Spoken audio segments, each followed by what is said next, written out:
1. A little background. I work at a smaller restaurant in my city's downtown district. We have seating inside and a patio with about 20 tables in the summer. Our patio is adjacent to a large courtyard. Our total staff is under 20 people, and on our busiest nights we have maybe 4 to 5 servers and 3 to 4 people in the kitchen, including the owner and head chef and his wife. All of our ingredients are locally sourced, so some menu items can get pricey, but our clientele usually understand that. It was a Friday night about 2 months ago, and there was an event going on in the courtyard later that evening. Around 5, these 4 middle-aged ladies get sat in my section on the patio, very close to the event that was being set up at the time. One lady, who must be the leader of this group, orders a glass of wine and the other 3 order the same kind. I bring them their wine and inform them that we have a drink special on this wine, and that it's only $6 a glass until 7. So the main lady goes, "Oh, if that's the case, then we will order 4 more. So I go back and bring them all another round. They order about $60 worth of appetizers to snack on, because they said that they would order entrees when it's closer to the time the event was beginning.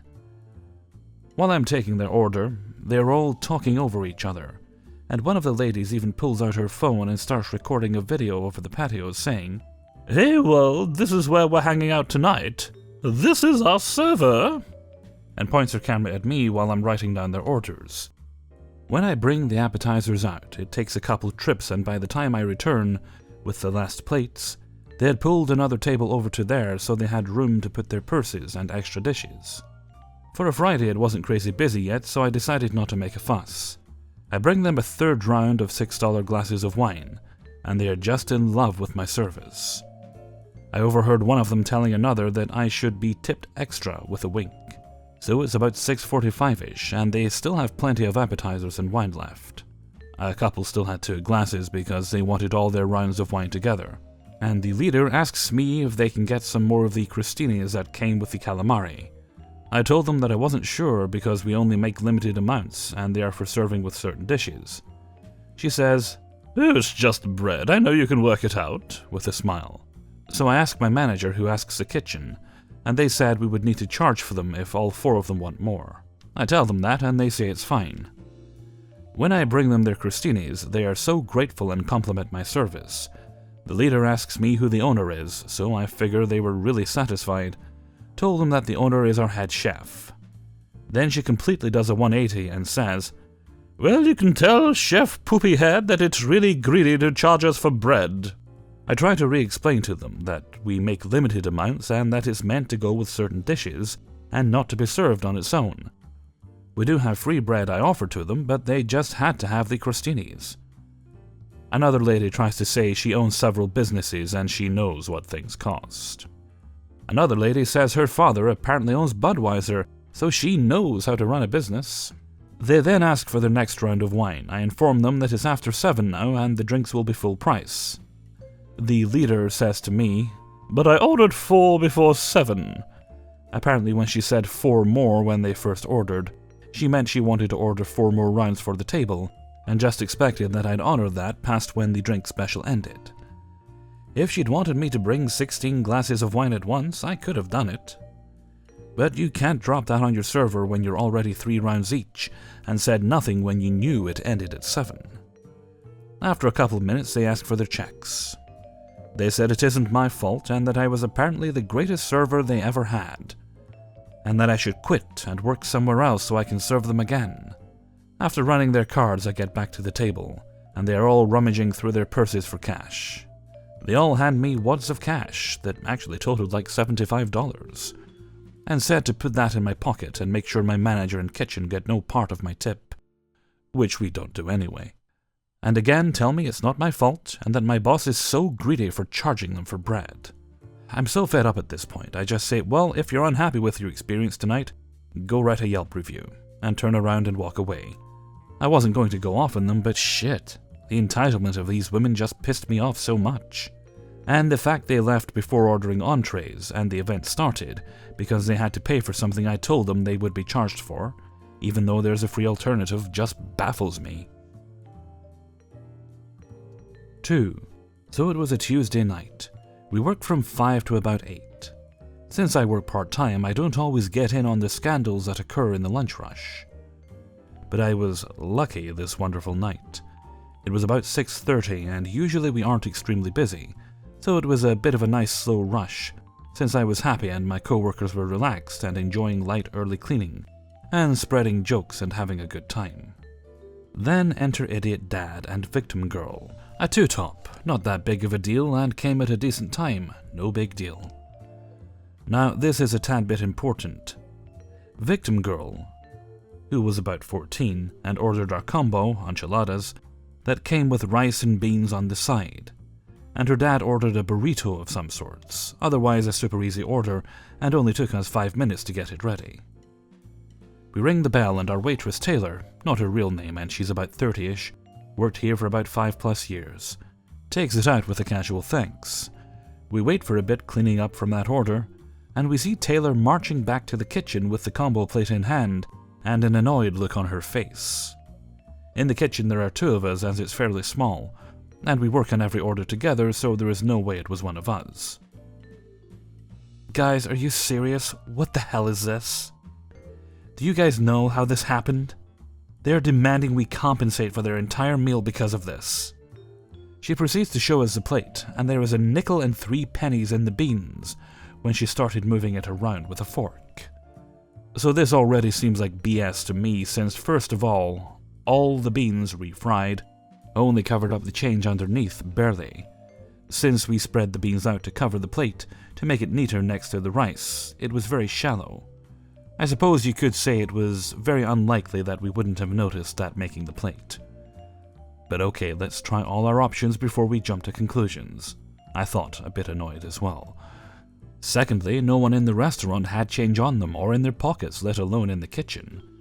And it would be quite a bit of a mess since we put cheese on top, and would know if someone was moving around the beans to plant something.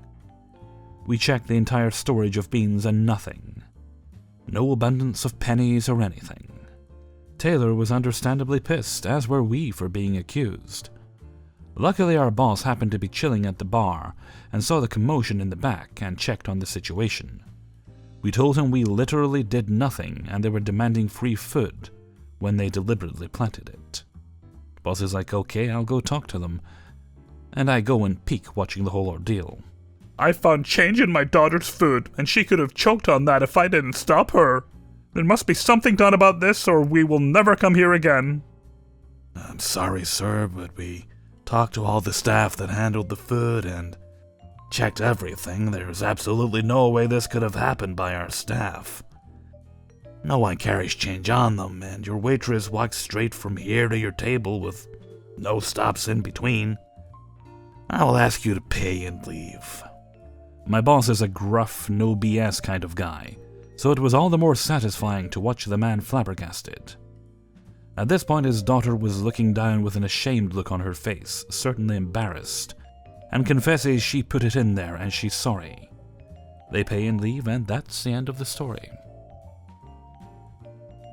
3. I recently quit my job at a place that specializes in southern comfort food, and has the word barrel in its name. One of the managers had a major favorites issue, and would not even hide it at all, and it was beyond irritating because said favorite was a 16-year-old high school girl. I was in high school as well at the time, who would get pretty much all the closing shifts, along with one other closer, and she would only do the back-of-house duties. She always whined and complained about front of house. The reason being because my store was different than the other barrel locations.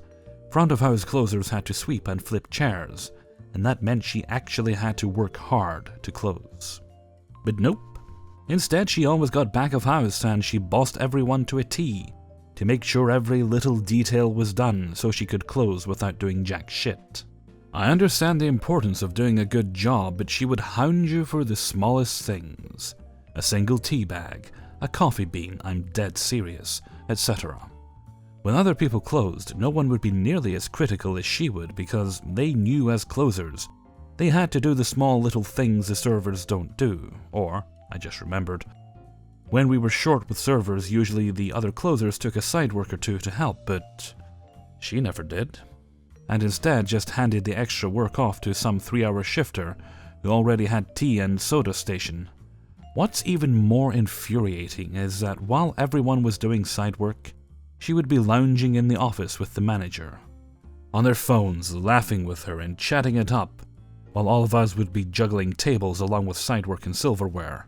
Note, she never did silverware and the manager is A-OK with that. Not to mention, she would often complain and moan about having too many tables, and she couldn't take the workload at all. She would always try to give them away so she could go back in the manager's office and sit her ass down on a swivel chair and goof off. The manager in question was not much better. Just picture a lazy, obese lady, and that was basically her. She was always sitting, always just standing in the server aisle, calling all of us lazy while she just stood there. She would of course chat it up with her favorite while we were all in a dinner rush, and then only snap out of her conversation to bark at us. But the worst thing about her was how she blatantly only gave good hours to her favorites. Me and a handful of others were stuck with 3 or 4 shifts a week that were ranging from 2.5 to 3 hours in length. That means we would barely get any floor time, sweep our sections, refill salt and caddies, and then do the side work and roll 2 to 3 pans of silverware. We had many in the staff who were hard-working parents trying to provide for their kids, who were stuck with the shifts which weren't even worth the drive. Meanwhile, the lazy high school girl gets all the 5 to 11 closing shifts, does no side work or silverware, and lounges in the office half of the time. I could go on more, but I'm just so turned off from the server world rethinking it. I worked at a fucking Denny's of all places before, and it was not nearly as bad as the Barrel. Even though it's a crappy 24-hour diner, at least the management played no favorites. And at least I had shifts that were more than 5 hours. So note to any servers out there, don't work at any place with the word barrel in the name. Aside my issues with management, overall the business itself is just very greedy, cheap as hell. So many things are made from day-old biscuits, and doesn't give 2 shits about their employees and treats them like they're disposable.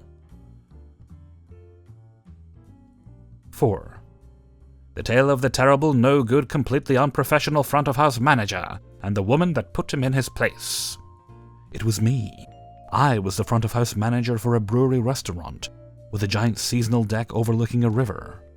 We would go from 3 servers to 15 seasonally, and the seating went from 80 to 220. At the time, we only had 4 tops on the deck, and for some reason the GM wouldn't let us move tables to accommodate bigger parties.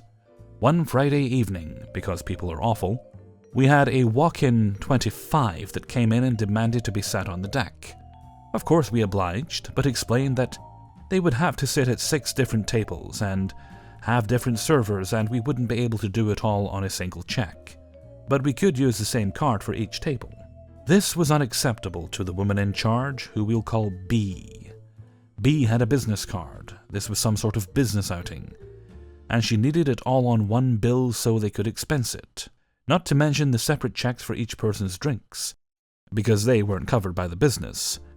5 minutes of explanation later, and I had to tell my servers to combine all the checks at the end of their meals. B huffed off and sat down. We had to explain that we couldn't move tables. They also insisted that they sat at the far edge as close to the river and the staircase entry as possible. They immediately went to work moving the tables themselves, blocking the entry. I politely went up and explained they couldn't move tables, because I couldn't let them for no truly discernible reason other than the fact that they were blocking the entry to the deck. B told me that she was ready to take her business elsewhere, and I told her that she had to respect our rules. Everybody else wanted to stay, so she huffed and sat down for the meal. B hated her wine. At our brewery, I comped it. B hated her appetizer. She got nachos. They were too cheesy or something ridiculous. B hated her server. Granted, I did too, but B chose to sit in her section out of all the tables they had available. The seats against the railing were the most popular, so only one was in each section. After the 5th or 6th complaint, I thought I'd sated. I went back to the host stand, located as far from their seat of tables, 50 or so feet, as possible on the deck. I looked at my host, exasperated, and whispered, "My God, what a bitch." I looked up to see B literally charging the host stand, pushing through our deck, knocking over chairs, pushing other guests aside, completely red in the face, I put on my most passive, I'm going to get shit face on, and ask her, "May I help you?" You just called me a bitch. I did not. Yes, you did. I can read lips. Ma'am, you must have misread then. All the way from the other side of the deck. I was informing my host of how to seat the next set of tables. B turns to the crowd. Nobody should eat here. This is unprofessional. He called me a bitch, and the food is trash. I'm a lawyer. Please, ma'am, you're causing a scene. At this point, one of her co-workers came over and collected her, apologizing. And she sat at her table, glowering at me for the rest of the meal. I wanted to tell her off, and both could have and would have without repercussion. But I was so flabbergasted by her sprint across the deck that I couldn't come up with anything on the spot. I made sure to add the automatic gratuity to the table. 5. Context. Round here in my country, sometimes people ask for a cideira. Kinda like one for the road. Which means you get a last free drink, usually beer, after the tab is paid, and before going home. You can get these at any place, and only if your tab is high enough, and sometimes if you're a regular. Alright. I was working at an Outback steakhouse in a very rich part of town, and company policy is we don't offer cideiras. And for an assortment of reasons, I'm quitting. Already working an extra few weeks because they asked me to help. And I like the owner and the staff, so why not? Slow Sunday afternoon, and this table of 10 is paying the tab. There's some rich people around their 30s, entitled. Someone asks me, Hey, bring me another 2 of those chops. tap beer. As a cideira, we're thirsty. And I explain the company policy that we can't give away any cideiras. Ah, come on, we paid a lot. I'm sure it isn't a big deal, just bring them. Sir, I'm not allowed, it is company policy. If I did, I would get in trouble. I'm sorry. Alright, just bring the receipt then. I begin to leave. And a cideira! Ha ha! Laughs all around. So witty. I come back with the receipt and they're finishing a smoke. The Australian bread is free, right? Happy for the change of subject. Indeed they are, sir. Should I bring another couple of them for you all? Yeah, just bring 2 chops instead, alright? Ha ha! You got me there, buddy. You're so hilarious. Everyone is having a blast. I'm sorry, sir. If I did that, I would have to pay for them myself. Come on, I'm sure it will be fine. And I leave. It's my last day on the job in mid-January, and I ran absolutely out of fucks to give in the hell the holidays were. I'm polite and patient, but I'm simply really tired, so I give up, open a new tab, get all 3 tall chops from the tap at the bar, and close the tab. When I show up with them, they cheer me. Oh man, thanks, that's a lot. I didn't know you had all these tall ones. That's too much. And why 3 of them? There's only 2 of us drinking. That one is mine, sir. I'm picking up the check and the credit card machine. Can you drink on the job? And I'm not paying for the cideira. Of course you're not paying, sir. And of course I'm not allowed to drink. I'm also not allowed to give out cideiras, so I'm paying for these myself. And therefore might as well have one too. Oh my, why is everyone so silent now? So concerned. You got what you wanted, right? Wait, are you? Stares at me, I finishing to pay for them. Why did you do that? No one touched the beers yet. I grab one, say cheers, drink some. Well, you insisted, and wouldn't let it go, right? So I gave up and got you what you wanted, right? Oh, here comes my manager. So manager shows up, and the dude explains what's happening. After the manager explains the company policy and proceeds to subtly blame them for what would happen to me. Then the cherry on top is when he asks about the tip they gave me, and comments that it wouldn't even pay for the beers I paid for. So they're filled with guilt, decide to pay for the beers, and all of them chip in for a bigger tip, when dude sees me happily finishing my delicious beer. Still, I'm sure he shouldn't be drinking on the job, right? My manager responds, Yeah, you know, today already is his last day here anyway, and I was gonna pay him some beers myself, so yeah, there's that. Hey everybody, Hellfreezer here, and thank you very much for listening to Spinning Plates, number 22. And thank you very much to everybody who allowed me to use their stories in this video. The wind's been cheeky again tonight. One of the neighbors must have a wind chime. I mean, I've got one too, but mine isn't outside, it's just kind of in the hallway. I didn't even put it up there. It was my mother that put it up years ago. Haven't had the heart to take it down. Apart from that one time I took it down, then put it back up. Because I was painting. Well, with that little bit of insight, I'm going to wish you all a very lovely weekend, and I'm going to head off for now. So until next time, thank you very much for listening, and take very good care of yourselves.